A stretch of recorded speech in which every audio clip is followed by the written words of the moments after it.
સુરતમાં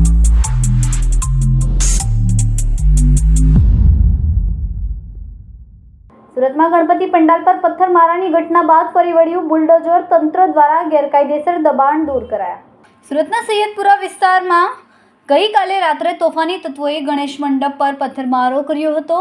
તેના પડઘા બીજે દિવસે સાંભળવા મળ્યા.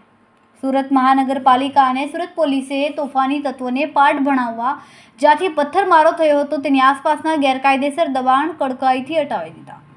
સુરતના સૈયદપુરા વિસ્તારમાં ગઈકાલે રાત્રે કેટલાક તોફાની તત્વોએ ગણેશ પંડાલ પર પથ્થરો ફેંક્યા હતા. આ ઘટના બાદ મોટી સંખ્યામાં લોકો રોડ પર ઉતરી આવ્યા હતા. ગણેશ મંડપ પર પથ્થર ફેંકનારને પોલીસે ઝડપી લીધા હતા. ત્યારબાદ બંને કોમના લોકો સામસામે આવી જતા મામલો ગરમાયો હતો.